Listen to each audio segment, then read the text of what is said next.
కానీ మణికంఠ లాగా ఆడింటే game ఉండేవాడివాను emotions. అట్లా అంటే ఖచ్చితంగా ఉండేటోన్నేమో అన్న. ఎందుకంటే అసలు వాడు ఎట్లా సర్వైవ్ అవుతున్న పెద్ద మిరాకిల్ అది. వారానికి ఒక కొత్త ప్రెజర్ టాస్క్ ఏదో తీసుకొని వస్తాడు. ఏదో ఒక ఇష్యూలో ఉంటాడు. ఎటు తిరిగి వాడు కంటెంట్‌లో ఉండాలి. మీకు అర్థం కాదు కానీ ఒక్కొక్కసారి హౌస్‌లో మేము అనుకునేటోళ్ళము.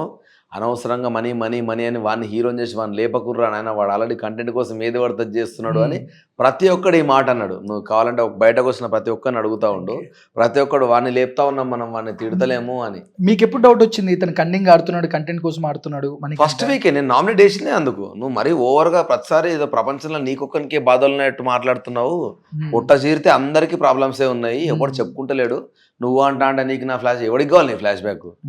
మాకు కూడా వచ్చే ఫ్లాష్ బ్యాక్లు ఉన్నాయి. అదే ఫ్లాష్ బ్యాక్ మణికంఠని స్టిల్ ఇప్పటిదాకా రన్నింగ్ చేస్తున్నట్టు అనుకోవచ్చు. అండ్ రన్నింగ్ అంటే ఇప్పటికీ హౌస్లో ఆ స్ట్రాటజీతోనే మణికంఠ ఉన్నాడు అనుకోవచ్చు. ఒకవేళ ఆ ఫ్లాష్ బ్యాక్ అనేది హానెస్ట్గా నిజమైతే అన్న జనాలకు అర్థమైపోయింది.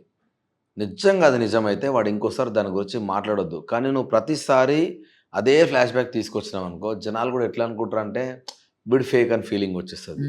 హానెస్ట్గా చాలా మందికి హౌస్లో మనీ తోటి గట్టిగా మాట్లాడాలన్నా, మనీని ఏమన్నా అడగాలన్నా, మనీతో ఫ్రెండ్షిప్ చేయాలన్నా భయపడుతున్నారు లిటరల్లీ. ఎందుకంటే వాడు దాన్ని కూడా నామినేషన్ పాయింట్లు ఎక్కడ గుంజుతాడో అన్న ఒక భయం ప్రతి ఒక్కరిలో ఉంది. ఫస్ట్ ఇంట్లో నుంచి ఎవరు బయటికి వెళ్ళాలి అయితే డే 1 అనుకుంటా ఇంట్లోకి వచ్చినప్పుడు అందరు మణికంఠకి వేశారు. ఇతను తెలియదు కొత్త మణికంఠ ఏడ్చుకుంటప్పుడు కొద్దిసేపు అప్పుడు అనిల్ రావుపూడి గారు వచ్చారు. అనిల్ రావుపూడి గారు ఆయన కూడా జోక్ చేసి అన్నారు, మళ్ళీ లోపలికి వెళ్ళాడు. బట్ అలాంటి మణికంఠ స్టిల్ ఇప్పుడు 3rd వీక్ అయిపోయి 4th వీక్ రన్ అవుతుంది. నిన్న కూడా రీసెంట్గా యష్మి గౌడతో కూడా కొంచెం పులిహార తర్వాత తనకే వేసాడు నామినేషన్. అవునా? ఓకే. ఎలా అంటే ఎవరితో క్లోజ్ ఉంటే వాళ్ళతో వేసేస్తాడా మణికంఠ? అదే ప్రాబ్లం అన్న. దానివల్ల జనాలకు ఏమైపోయిందంటే ట్రస్ట్ ఫ్యాక్టర్ పోయింది.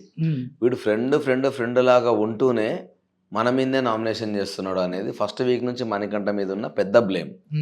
వాడు మొన్న అంత జరిగినాక మళ్ళీ యష్మిని పైన నామినేట్ చేసిందంటే ఇక నాకు మాటలు లేవు. ప్రాపర్ స్ట్రాటజికల్ మూవ్ అది. జనాలే అర్థం చేసుకుంటే బెస్ట్, వాళ్ళు సేఫ్ అవుతారు, లేదంటే కష్టం.